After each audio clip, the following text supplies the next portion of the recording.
每年一度的世界移动大会将于下个月在西班牙巴塞罗那举行，但是为了参加2022年世界移动通信大会展会，申请机构不得受到美国制裁。在你的在线申请流程完成之前，你被该组织官员告知，如果您所代表的公司受到美国贸易制裁，您将不允许参加大会。做出这一决定的原因是基于美国的贸易限制。专家解读为，美国在技术竞争中逐渐扩大边界，不希望给中国科技巨头留下空间。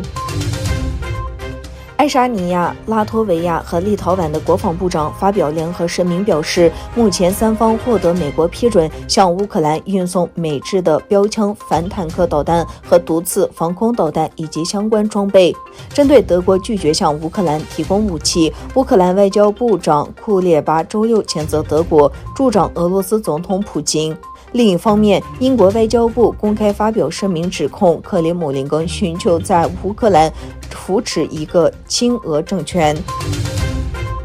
根据中国应急管理部官网发布的河南郑州7月20日特大暴雨灾害报告显示，截至去年9月30日，郑州市因灾死亡失踪380人，其中在不同阶段瞒报139人。据报道，河南省公安机关对8名人员立案侦查，河南省纪检察机关对89名公职人员进行严肃问职。荷兰阿姆斯特丹警方周日说，当局一架在从南非起飞的货运飞机机头轮里发现了一名偷渡者。当局表示，这名男子在飞机的鼻轮部分被发现时还活着，并被送往医院，情况稳定。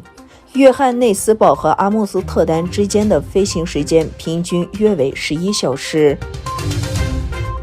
土耳其维吾尔团体在伊斯坦布尔举行新闻发布会，称中国侵犯人权的行为仍在继续，并呼吁抵制2022年北京冬季奥运会。东突厥伞非政府组织国际联盟的成员于23日在伊斯坦布尔阿塔克伊奥林匹克之家前发表声明，呼吁土耳其抵制北京冬奥会。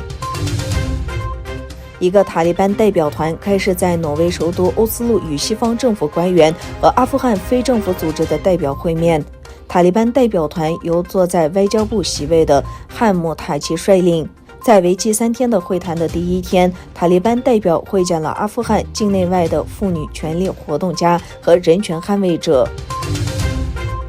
在阿拉伯半岛发现了一个有5000年历史的青铜时代道路网络。西澳大利亚大学的研究人员在阿拉伯半岛的挖掘过程中发现了一个古老的连接道路网络。据专家介绍，道路网络表明该地区的居民在社会和经济上的联系比已知的要多得多。